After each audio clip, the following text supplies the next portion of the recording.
안녕하세요. 히스토리 북스토리 조통입니다. 오늘은 박태균 저자 외에 여러 저자들이 쓴 쟁점 한국사 3권에 대해서 잠깐 얘기하려고 합니다. 제가 들고 있는 책은 쟁점 한국사 현대편인데 각 3권이 8명의 저자들의 토픽을 가지고 8꼭지씩 해서 3권에 24개 꼭지를 가진 23명의 저자들의 책들의 모임입니다. 전체는 3권입니다. 제가 즐겨보는 근현대사의 저자들의 리스트가 존재합니다. 블랙리스트는 아니고 화이트리스트라고 해야 되겠죠. 제가 선호하는 저자들인데 그 저자들이 이 3권의 책에 거의 다 들어와 있습니다. 유시민, 정병준, 한홍구, 승용상 이런 분들을 책들을 좋아하는 편인데 물론 박태균, 박세길 이런 분들도 계시긴 합니다. 다양한 장르의 인문학 고수들이 많은데 그 인문학 고수들의 23분을 창비해서 모았다는 게 참 신통합니다. 시기적으로 맞았고 토픽도 맞았기 때문에 무려 23명이나 되는 분들이 의기를 투합하신 거겠죠. 그래서 병자호란을 전문가인 한명기 교수가 쟁점 한국사의 한 꼭지를 맡았고 박태균 교수가 현대편을 맡았습니다. 최근 현대사가 좀 너무 복잡한 나머지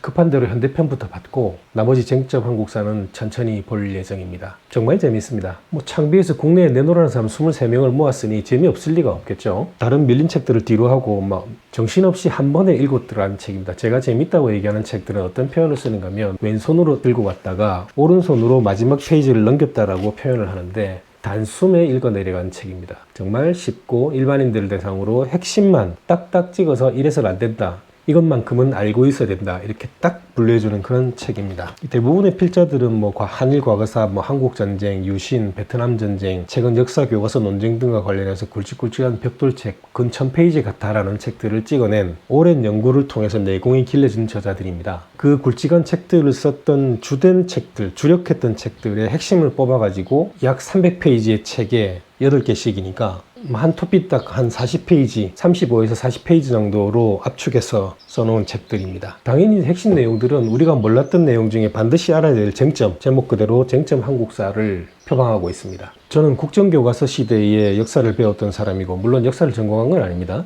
하지만 최근에 검정교과서를 통해서 역사들을 그 집권자들의 고정된 시각으로 아니면 특정 사학의 중심으로 고정된 시각으로 묶어두려고 하는 시도에 직면하던 시점에 이 책을 봤었던 기억이 새롭습니다. 이 다양하고 복잡한 역사를 국가가 정치권이 자신의 입맛에 맞게 정한 기준대로 교재를 만들고 그 커리큘럼대로 그리고 그 교환대로 교육을 해야 된다는 사실이 굉장히 아이러니하지 않습니까? 그런 현상들에 사람들은 분노하기는커녕 강 건너 불 보듯 하는 사람들이 또 많다는 게 안타까운 현실이기도 하고 이 책을 읽던 시점도 대선이 멀지 않았던 시점이었고 다양한 역사관을 통해서 정확한 역사를 꿰는 정치 지도자를 뽑을 수 있는 그런 시도는 단지 그냥 빨갱이냐 아니냐, 5.16이 혁명이냐 쿠데타냐, 4.19는 뭐냐, 광주는 사태냐, 민주화 운동이냐 이런 얘기로 자신의 정치적인 색깔을 구분하는 좌표, 도구, 인식표로 활용한다는 게 정말 안타까운 현실입니다. 역사는 손바닥 앞쪽이냐 뒤쪽이냐가 아니거든요. 어떻게 앞쪽이 됐냐, 어떻게 뒤쪽이 됐냐, 앞으로 어떻게 할 거냐 이런 얘기를 하지 않고 한 나라를 이끌어갈 사람들이 그렇게 단순한 논리로 진영 구분을 한다는 게 정말 안타까운 현실입니다. 언제쯤 우리는 이 색깔 구분에서 벗어날 수 있을까요?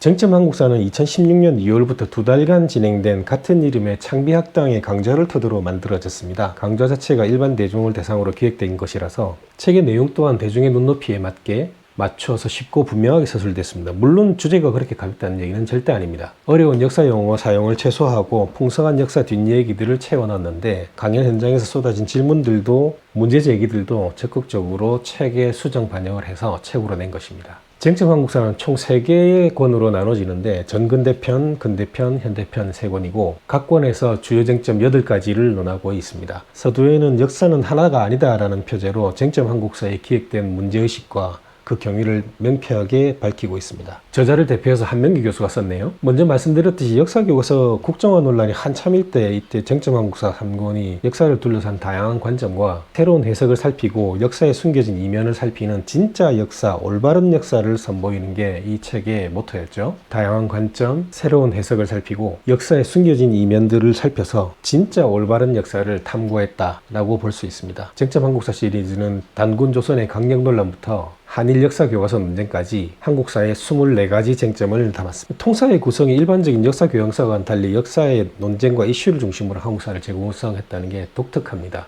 고조선부터 오늘까지를 한 게 아니라 쟁점만 뽑았다는 얘기죠.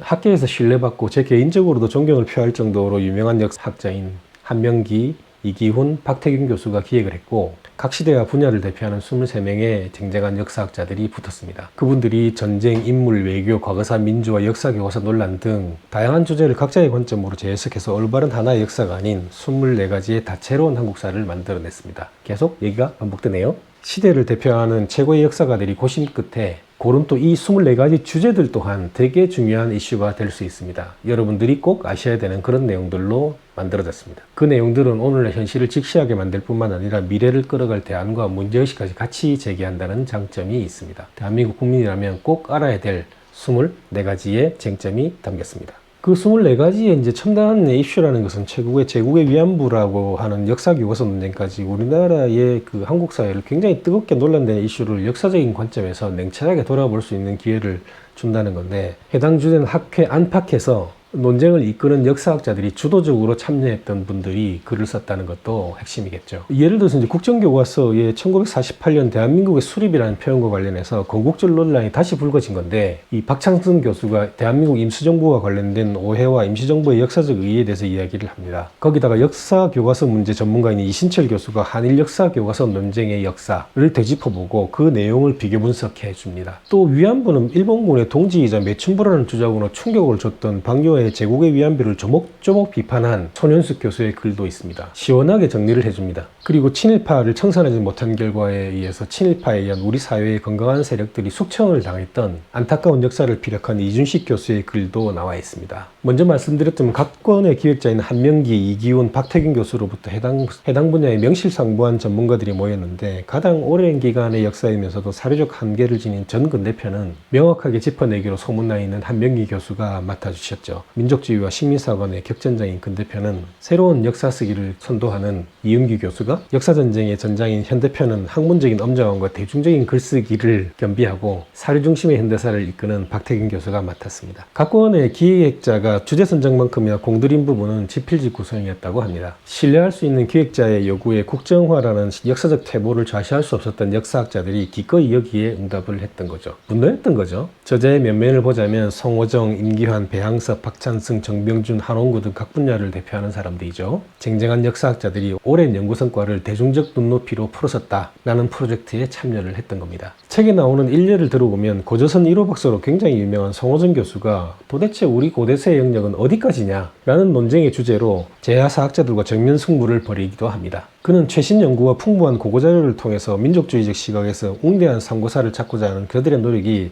실제 역사와 조금 다르다, 얼마나 차이가 많이 나는가를 다루고 있습니다. 용감하죠? 한편 최근 김기춘 연구로 주목받고 있는 한홍구 교수도 있는데요. 박정희 유신 시대를 평가하면서 박정희가 탱크를 몰고 나와서 국회를 해산하는 것은 변명의 여지가 없는 딱 떨어지는 내란 행위라고 규정을 합니다. 이처럼 논란이 많은 주제들을 다루면서도 이처럼 단호한 주장이 가능한 이유는 이 책에 참여한 연구자 모두가 해당 분야에서 최고의 권위를 자랑하는 전문가 중에 전문가이기 때문이죠. 책 속에 나와 있는 한명기 교수의 말을 들어보면 이 책의 방향, 그리고 내용, 그리고 맨 앞에 있는 출발 경위도 담겨 있습니다. 한번 들어볼까요? 역사는 하나가 아니다. 5.16은 쿠데타인가 혁명인가? 역사적으로 규명되는 이 질문은 언제부터인가 국회 인사청문회의 단골 메뉴가 됐다. 도대체 정권이 바뀔 때마다 매번 역사는 바로 세워졌던 것이었고, 박근혜 정권에 이르러서는 역사는 오로지 하나여야 된다는 궤변이 등장하기 시작했던 것에 한명기 교수는 분노했습니다. 이 국민 모두가 이해하는 국정교과서라는 말 대신에 올바른 교과서라는 신조어까지 등장을 하고, 역사학계에서 오랜 성찰과 연구를 통해서 쌓아 올린 학문적인 성과들, 다시 말해서 다양한 연구 과정들이 올바르지 않은 역사로 매도되는 것을 그냥 지켜볼 것인가 라는 게 이 창비에서 이 세 권의 대작을 만들게 된 출발점이었습니다. 쟁점 한국사의 기획은 이같이 문제의식을 바탕으로 시작되었던 겁니다. 역사 교과서 국정화 논쟁이 한창이던 시절에 창비 출판사에서는 창비학당을 열었던 거죠. 그래서 그 역사학자들의 모임은 이 기획을 통해 가지고 역사의 의미가 가지는 23명의 역사학자들은 그 기회를 통해서 역사의 의미와 가치, 역사 공부의 중요성 등을 시민들에게 직접 전하고 토론하는 소중한 경험을 했던 거죠. 강좌에서는 고대부터 현대까지 24개의 주제를 뽑아가지고 23명의 강사들이 우리 역사의 쟁점을 차근차근 쉽게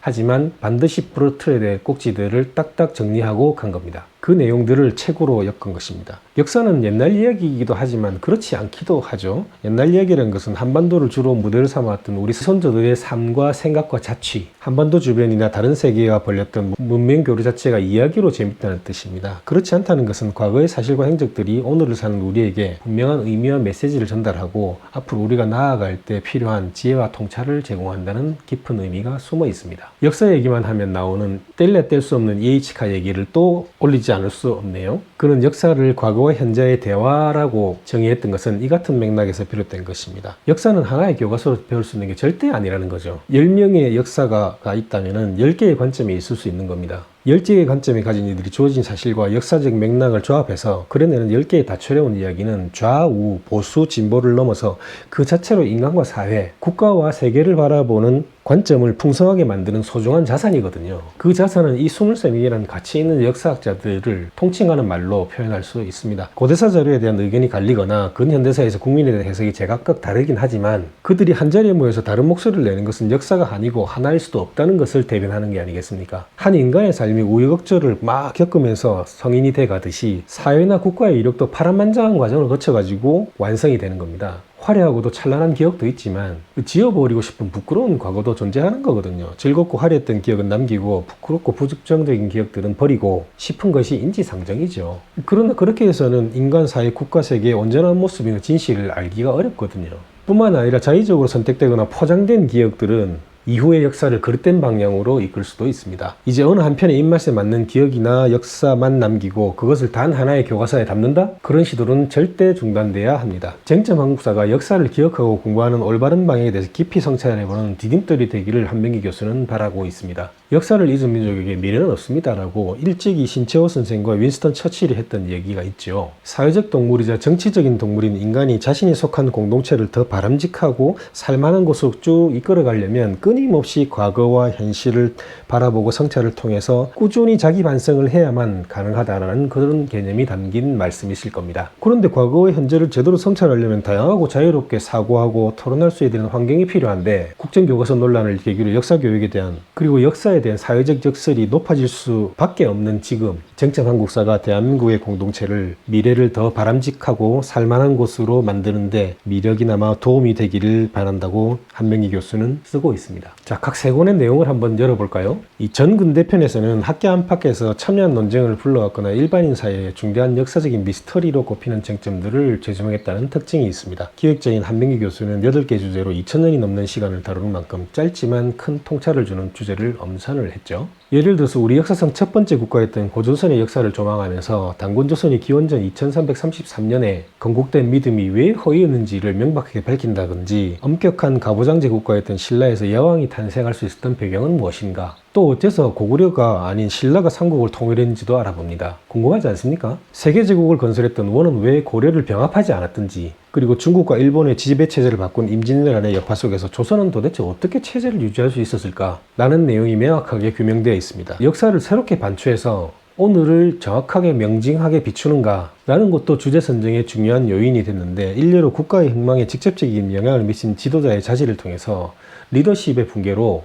위기를 맞은 대한민국 호의 현실을 되돌아보고 있습니다. 두 관계국 사이는 명청 사이에 끼어있는 한계를 극복하기 위해서 고전부터였던 조선의 외교 흐름을 개관하면서 미국과 중국 사이에 갈 길을 잃은 대한민국 외교에 질문을 던지기도 합니다. 대한민국은 미중 일도 사이에서 어디로 가야 되는 겁니까? 이로써 독자들은 역사가 현실과 무관한 옛날 얘기가 아니라 우리가 지금 앞으로 나아가기 위해서 필요한 통찰을 제공하는 살아있는 지혜를 준다는 것을 확 느끼게 될 겁니다. 두 번째 권인 근현대편에서는 그간 사람들에게 잘 알려지지 않았던 인물이나 사실들을 좀 집중적으로 부각을 해서 우리가 역사의 암울한 시기라는 인식을 깨려고 노력을 많이 하고 있습니다. 기획자인 이규현 교수는 민족사적인 순환이라는 관점을 넘어서 당대에 헤쳐나가려고 했던 움직임을 줄 수 있었던 8가지 주제를 선정했는데 각 주제의 필자들은 기존의 통사 중심의 역사에서 간과한 부분에 주목해서 의견을 제시하면서 이에 호응을 했죠. 예를 들면 세계열강의 틈바구니에서 갈팡질팡하는 대한민국 외교의 한계, 갈팡질팡하는 외교의 한계를 지적하는 한편 중립국화를 모색했던 고정을 비롯한 외교라인의 노력을 놓치지 않고 살피고 있습니다. 가만히 있지는 않았던 거죠. 그리고 3.1운동이라는 역사적인 사건에 참여했던 세 사람의 행적을 추정해봅니다. 거기다가 시대적 시련 속에 조숙할 수밖에 없었던 식민지 청년들의 삶을 다시 되돌아보고 그간 이념 논쟁에서 빠져 있었던 사회주의 혁명가들을 불러내는 작업도 있지 않고 있습니다. 일부 주제들은 현실적인 논쟁거리면서 학문적인 쟁점이 되는 것들이기도 한데 건국절 논란이 한참입니다만 우리는 아직 대한민국 임시정부에 대해서 잘못 알고 있는 내용들이 굉장히 많거든요.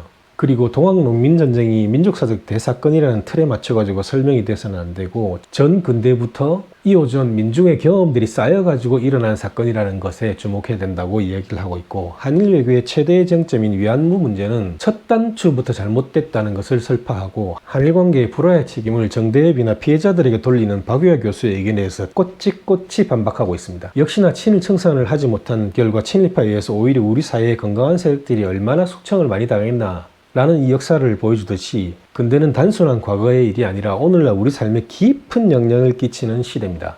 여러분들은 과거에서 배운다는 의미가 무언지를 이 책을 통해서 깊이 새길 수 있을 겁니다.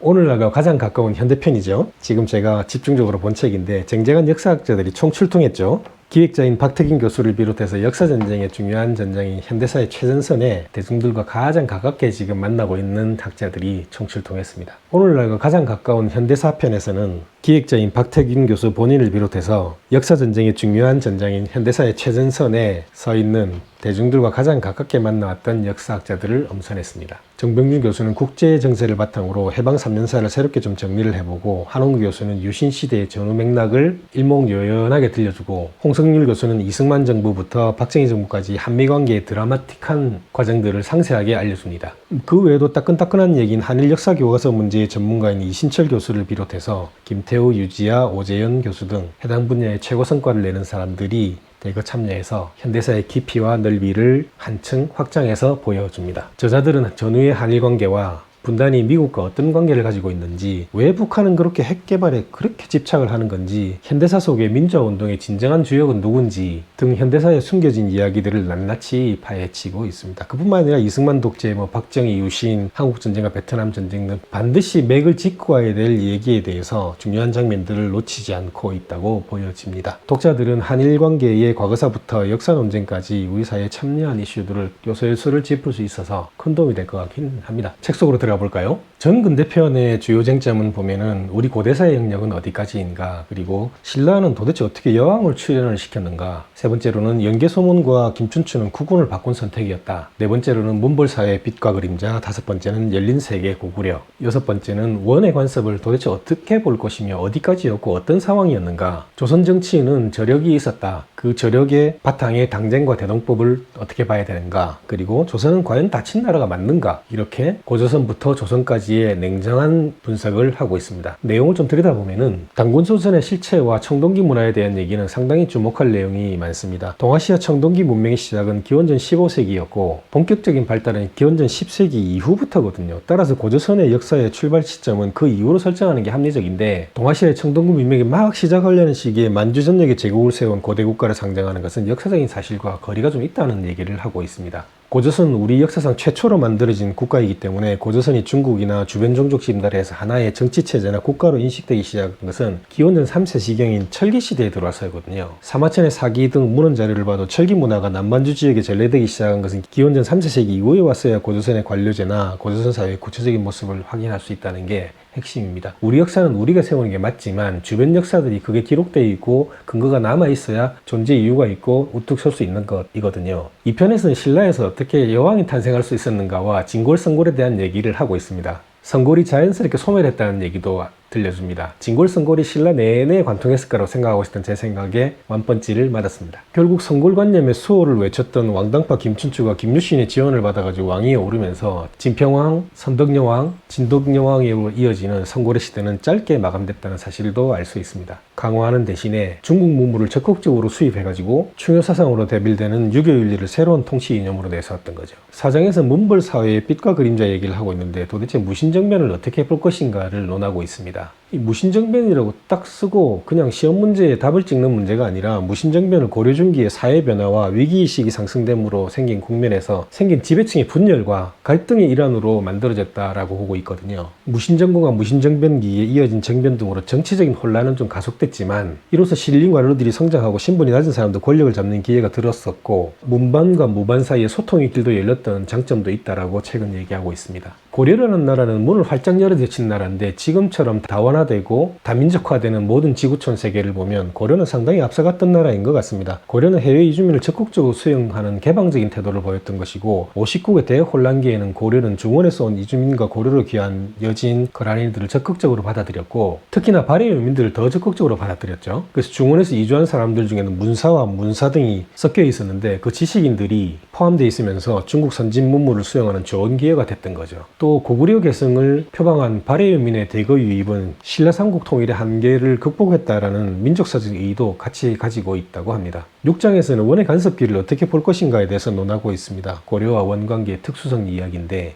이 고려와 원관계에 대한 근원적인 연구는 식민사학에서 비롯됐다는 것을 알 수 있습니다. 일본의 식민지 사학자들은 한국의 독자성을 부인하기 위해서 한국사를 대륙 역사에 붙여버리고 타율성을 강조하는 걸로 끌어갔습니다. 해방 이후에 식민사학을 극복하려는 노력이 진행됐고 고려 원관계를 해명하는 것 또한 핵심적인 문제로 떠올랐던 거죠. 이 원의 지배는 비교적 강력한 것이어서 이때 고려가 이제 국가적 독립성을 유지했는지를 해명하는 것이 핵심 과제였는데 고려의 정동행성이 설치되고 폐지되는 과정을 규명해가지고 원 중심의 세계 질서 속에서 고려가 유일하게 독립국가로 유지됐다는 것을 밝혀냈죠. 당시 원은 각 지역에 행을 설치해가지고 해당 지역을 직접 지배했는데 고려에 설치됐던 정동행성은 고려의 내정감독기관이라 보게 되는 원 제국 내에서 고려의 지위를 규정하고 양국 간의 공적 연락을 담당하는 기관으로 역할을 했다는 겁니다. 이후 시기에 이제 고려가 원에 강력하게 예속되긴 했지만 전통시대의 관계의 틀을 벗어나지 않았던 시기 곧 원의 간섭기로만 규정되어야 된다라는 것입니다. 7장에서는 조선 정치의 저력과 당쟁 그리고 대동법 얘기를 하는데 이 당쟁에 대한 기이한 관점들이 많은데 지금도 말이 많은데 당쟁이라는 것은 신민사학의 천착한 대표적인 주제 중에 하나였습니다. 일본 학자들은 당쟁이 조선의 분열적 민족성을 보여줌으로써 이것이 조선을 지배하는 정당한 논리가 되었던 거죠. 조선의 잘못이 있으니까 일본이 조선을 지배하는 건 당연하다는 것이다. 자업자득이라는 얘기로 몰아갔던 거죠. 말도 안 되는 얘기죠. 다시 말해서 당쟁은 조선이 스스로를 유지할 능력이 없었음을 보여주는 증거로 제시됐던 겁니다. 우리가 여기서 조금 더 주목하고자 하는 내용은 1970년 이래 한국 학자들에 의해서 만들어진 대응 논리인데 그들은 당쟁의 부정적인 측면을 상쇄하기 위해서 분당정치라는 개념을 만들어놨는데 조선시대 당쟁에서 오늘날의 민주주의 요소가 있다는 말이거든요.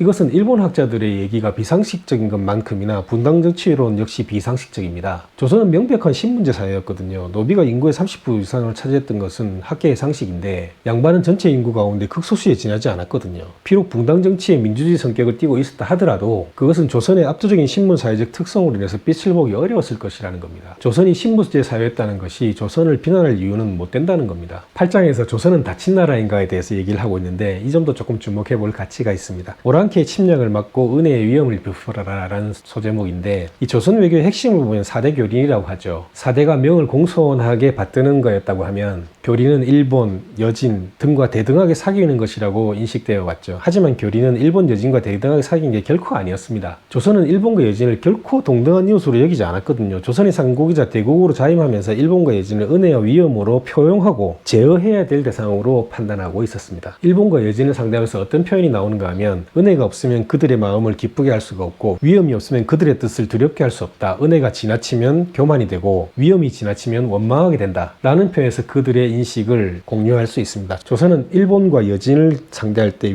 은혜와 위엄을 어떤 비율로 활용할지를 늘 고민했던 사실을 역사 속에서 엿볼 수 있습니다. 교린이라는 것은 일본과 여진을 대등하게 보는 것이 아니라 은혜와 위엄을 어떤 비율로 나눌지를 고민하는 것이 교린이었습니다. 그냥 친하게 지내는 게 아니고 우월적 지위에서 어떻게 관리할 건가를 고민했다는 내용입니다. 현대편의 주요 내용을 한번 열어볼까요? 역사를 바라보는 눈에 대한 갈등과 논쟁은 결코 이상한 것이 아니라 당연한 것이다. 시대가 변하면 당대의 문제의식과 시대적 과제가 바뀌기 때문이다. 그리고 논쟁을 하면 될 것을 왜 역사교과서라는 국정화라는 무리수를 두는 것일까? 논쟁이 되지 않기 때문입니다. 새로운 시대에는 새로운 역사가 과거 냉전 시기의 독재체제에 감춰지고 왜곡된 사실들을 다 밝혀내고 있거든요. 이 사실을 감추려다 보니까 학문적인 논쟁으로 불가능했기 때문에 막으려고 했던 것입니다. 베트남 전쟁의 원래 목적은 돈이 아니었다고 합니다. 그런데 어느 누구도 한국군이 왜 베트남전에 참여했는지 그리고 그 목적은 달성됐는지에서 아무도 얘기 않고 묻지도 않습니다. 이렇게 되니 역사교과서에서는 베트남 전쟁에 가서 돈을 많이 벌어왔다는 얘기만 하고 있습니다. 정의롭지 않은 전쟁에서 그 지역의 민간인들과 한국의 젊은 군인들이 입었던 많은 피해를 통해서 벌어들인 돈으로 경제성장을 했다는 것은 역사를 어떻게 평가할지는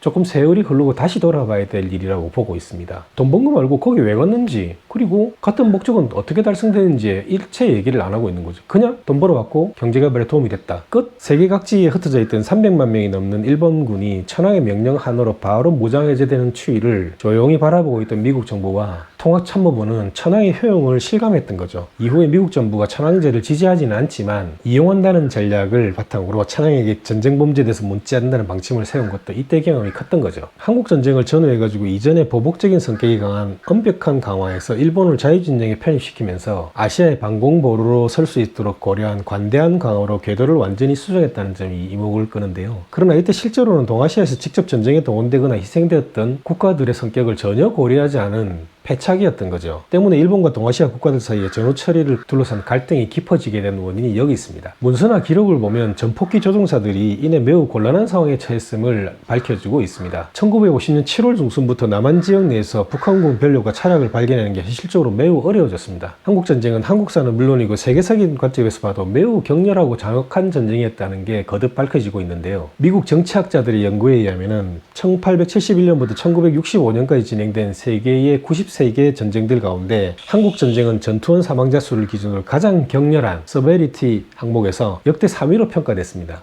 해당 항목에서 한국전쟁에 앞서는 전쟁은 1위를 차지한 2차 세계대전과 2위를 차지한 1차 세계대전밖에 없습니다. 그런데 한국전쟁의 놀라운 진실은 비전투원이 민간인 희생자 수가 전투원의 희생수를 훨씬 상회한다는 겁니다. 다수의 북한 사람들은 눈앞에 펼쳐졌던 수많은 죽음과 파괴와 시공간의 전복 현상에 대한 고통과 증오의 기억을 간직한 채 감정적인 반미주의자로 변해가지 않을 수 없었던 거죠. 전후 북한 정부는 이 같은 경험을 선점과 선동으로 교육을 통해서 확대 재생산해 나갔죠. 그 고로는 자꾸 깊어졌습니다. 왜? 자기들의 집권의 안정성을 위해서 외부의 적을 만들어냈던 거죠. 남한도 비슷한 형편이긴 했습니다. 태국, 필리핀, 한국 이 세 개의 나라는 비슷한 시기에 친위 쿠데타와 독재를 겪었죠. 세 나라 모두 미국의 편에 있어가지고 베트남 전쟁에 상당한 규모의 병력을 파견했는데 미국은 이런 이유로 아시아에서 비교적 민주주의를 잘 운영하던 이 세 나라가 독재로 들어서는 걸 눈감아줬죠. 자신들이 이해관계에 맞으면 독재가 잘못됐다고 막 씹으면서 자신들의 편에 가지고 무기도 보내고 병력도 보내고 피를 흘려준 대가로 독재를 눈감아줬다는 사실을 주목할 필요가 있습니다. 미국은 동맹국들이 반공의 깃발 아래서 친위 쿠데타하는 거를 눈 감아주기 시작했다는 말인데, 친위 쿠데타라는 건 이미 정치 권력을 장악하고 있던 국가 지도자가 자신의 권력을 보다 더 강화하기 위해서 쿠데타를 일으켜가지고 입법부를 해체하거나 헌법을 무효화하는 등 헌법 파괴하는 행위를 말합니다. 최근에도 이와 비슷한 시도가 있어서 심각한 문제를 일으킬 뻔했는데 1971년 11월에 있었던 태국의 군사 쿠데타, 1972년에 9월에 있었던 필리핀의 계엄령 선포, 1972년에 박정희의 유신 모두 친위 쿠데타입니다. 그런데 50년이 지난 지금 2025년에 쿠데타? 말이 안 되는 거죠. 박정희는 18년 동안 집권을 했는데 그 중에 절반이 넘는 11년 동안 계엄령, 위수령, 긴급조치, 비상사태 등 이런 위기 상황을 계속 만들어 갔던 겁니다. 박정희는 정상적인 방법으로는 민주사회를 끌고 갈 의지도 능력도 없었던 겁니다. 유신체제라는 것은 중앙정보부, 보안사, 대공경찰과 같은 포괄적인 기구에 의존하지 않으면 1분도 유지할 수 없었던 체계라고 자신이 인정하는 꼴이 됩니다. 2015년부터 격렬하게 진행된 역사교과서 국정화 논쟁은 그야말로 역사를 퇴행하는 과정입니다. 그런데 이 논쟁이 역설적으로 전 국민에 대한 역사의식을 높이는 계기가 됐죠. 역사교육의 국가 논리를 일방적으로 전달하고 국가가 원하는 국민을 만든다는 것은 역사를 도구로 만들겠다는 얘기인데, 학계와 사회의 다양한 역사의식을 반영하고 만들어가는 통로라는 게 인식이 확장되는 경로를 낳았습니다. 거기다가 전 국민을 역사에 대해 진지하게 바라볼 수 있는 시간과 계기를 만들어줬던 긍정적인 효과를 펼쳤다고 합니다. 자, 더 얘기하면 책 될 것 같아서 더 말씀드릴 수는 없을 것 같고, 감동적인 내용이 많이 담긴 책입니다. 창비출판사의 쟁점한국사 3권 적극적으로 추천드리는 바입니다. 이상으로 쟁점한국사 리뷰를 마칩니다. 히스토리 북스토리 조통이었습니다.